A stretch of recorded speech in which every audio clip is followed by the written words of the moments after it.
Guten Abend, liebe Zuschauerinnen und Zuschauer, und herzlich willkommen zum heutigen Panorama aus Bönigen. Diese Beiträge haben wir heute für euch in der Sendung. Bei einer Einbruchserie zu Bönigen ist in 3 verschiedene Geschäfte eingebrochen worden. 2 Betroffene erzählen, wie sie die Einbrüche erlebt haben und was sie sich von den Behörden wünschen. Und in Brienz muss die Rothorn-Apotheke nach 35 Jahren ihre Türen für immer zutun. Am Dienstagmorgen Ende Januar ist die Hauptstrasse zu Bönigen plötzlich mit dem rot-weißen Absperrband vor der Polizei geschmückt. In der Nacht ist in 3 verschiedenen Geschäften versucht worden, einzubrechen. Einer der Betroffenen ist der Christian Henny, der die Apotheke Henny führt. Wie habt ihr diesen Einbruch miterlebt? Wir sind morgen um 7 Uhr informiert worden, die Polizei war schon da und eine Kundin von uns hat den Einbruch festgestellt und sofort gemeldet. Auch bei meinen Eltern, meine Antennummer haben sie nicht gefunden oder den Wohnort, von dem her sind wir aber benachrichtigt worden.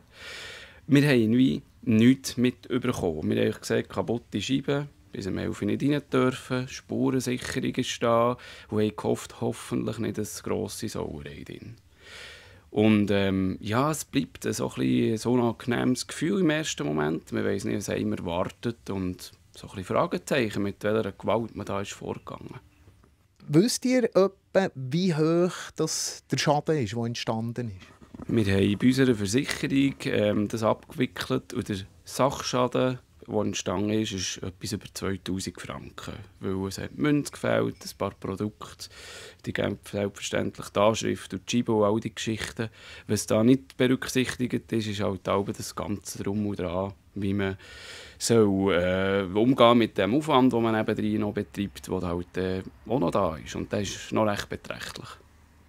Die gleichen Täter, die hier eingestiegen sind, haben 2 Nächte darauf nach Thun Neues zugeschlagen. Was löst das bei euch aus? Ja, das ist so ein bisschen, wie soll ich sagen, ein Heikelpunkt oder fast ein Schlüsselpunkt. Für uns war das alles wie abgeschlossen gewesen. Und dann haben wir meine Frau 2 Tage darauf geschrieben, das WhatsApp zu Thun, die gleichen wie zu Bönigen und wieder ähnliches Muster und man hat sie wieder. Und dann fragt man sich dann schon, in meinem Fall, man hat sie wieder, also man hat sie schon mal gehabt. Warum sind die freigelassen worden? Und das Pikante an dem Ganzen ist, wir haben im Nachgang noch erfahren, dass die Herrschaften Asyl beantragt haben, einen Tag vor dem ersten Einbruch in der Schweiz. Wo wir wirklich müssen sagen, eine Nacht darauf machen sie so interessante Sachen, oder unter uns gesagt, wo ich dann schon müssen sagen, schwierig zu verstehen. Vor allem, warum sind die schon wieder auf freiem Fuß? Bei der Metzgerei Stucki, nicht weit vor der Apotheke, ist es bei einem Einbruchversuch geblieben. Trotzdem ist für den Geschäftsführer Remo Stucki ein erheblicher Schaden entstanden. Er hat gegenüber der Plattform J sein Unverständnis zum Ausdruck gebracht. Wie habt ihr diesen Einbruch mitbekommen? Also, bei uns selber sind sie ja nicht reingekommen. Das ist vielleicht auch mal gut. Ich weiss nicht, ob ich erwacht bin, als die Glasscheiben beim Nachbar gebrochen sind. Ich habe ein bisschen unruhig geschlafen und habe nachher auch das Geschnurr gehört im Dorf. Ich bin aufgestanden, wurde zu den Fenstern rausgeschaut. Eigentlich nichts gesehen weiter, aber ein paar gehört laufen, was hier im Dorf ja nicht so abnormal ist durch Airbnb, Touristen, was auch immer. Und bin nachher eigentlich wieder liegen, weil es ruhig ist geworden. Und die Leute sind weggelaufen, von mir aus gesehen, was ich gehört habe. Und das war für mich erledigt. Hat es einen Schaden gegeben? Und wenn ja, wie hoch ist der?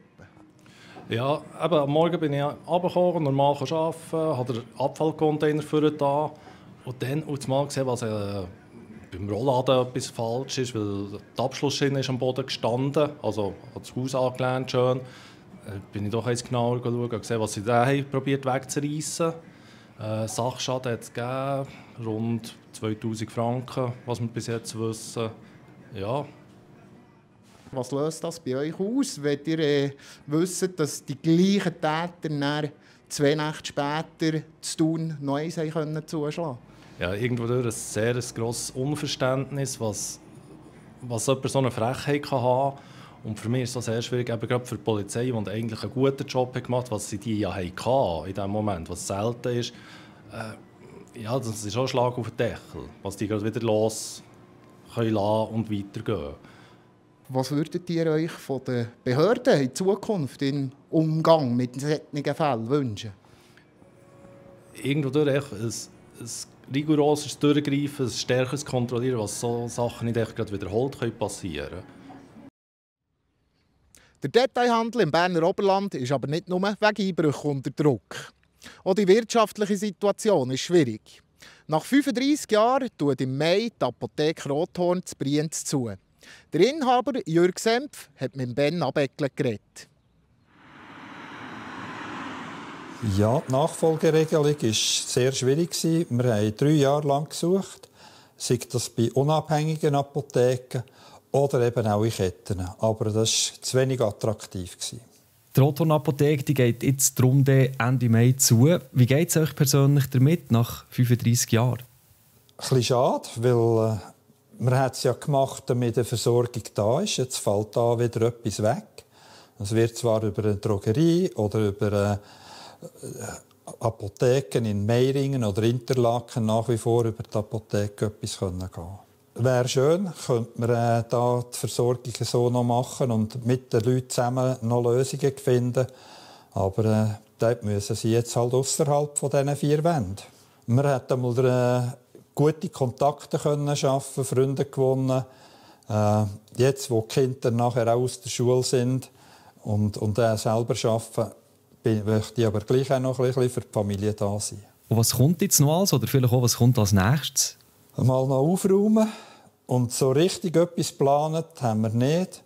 Wir werden aber sicher zu Brienz bleiben und von hier aus die Schweiz und die Welt bereisen.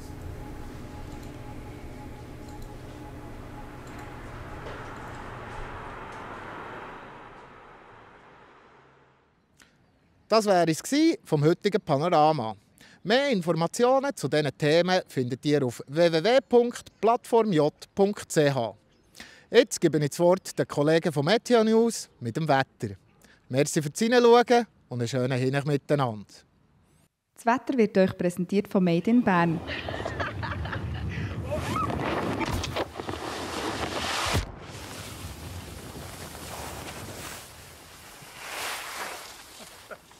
Bärenstarke Winterferien. Made in Bern. Schön schauen Sie das Wetterupdate auf der Plattform J am Mittwochabend. Eine unbeständige Woche haben wir bis jetzt gehabt. Der heutige Tag ist veränderlich über die Bühne gegangen. Wir sehen es hier noch mal festgehalten auf der Webcam oberhalb der Lenk. Und bis am Freitag geht es auch noch unbeständig weiter. Dann kann es hoch die Wetterlage stabilisieren. Aktuell haben wir noch Tiefdruckgebiete, die unser Wetter bestimmen. Entsprechend auch immer noch viel Feuchtigkeit, die uns erreicht. Morgen am Donnerstag ist eine Kaltfront, die reinzieht, schon am Vormittag. Darum wird das morgen ein trüber Start sein in den Tag hinein und vor allem auch ein verregneter Start. Teilweise kräftige Niederschläge, Temperaturen am Morgen um die 5 Grad und die Temperaturen steigen im Laufe des Tages kaum an. Im Gegenteil, im Laufe des Nachmittags und bis am Abend gehen es eher noch retour und die Schneefallgrenze wird von etwa 1300 auf 700 Meter absinken. Am Nachmittag, wir sehen es hier stark bewölkt und immer wieder nass. Der Niederschlagsschwerpunkt wird sich dann am späteren Nachmittag und bis am Abend immer mehr Richtung Oberland verlagern. Die Berge kommt es also dann kräftig schneien und die Schneefallgrenze die kommt dann auch runter in tiefe Lagen. Vor allem entlang der Berge gibt es noch ein Schnee in der Nacht auf den Freitag und auch am Freitag. Bis eben, wie gesagt, ganz runter. Sonst im Flachland höchstens noch selten ein paar Schneeflocken und zum Teil dann auch sonnige Auflockerungen. Am Freitag nur noch 3 Grad. Nachher über das Wochenende und zum Wochenstart trocken. In den Bergen recht sonnig, ziemlich schönes Wintersportwetter, also in der Höhe. In den tiefen Lagen ist es aber mindestens teilweise neblig oder auch hochneblig. Das gehört halt im Winter dann irgendwo dazu, bei diesen Hochdrucklagen. Das sind meine Damen und Herren vom Wetter hier auf der Plattform J, der Mittwochabend. Danke fürs Zuschauen und weiterhin eine gute Woche.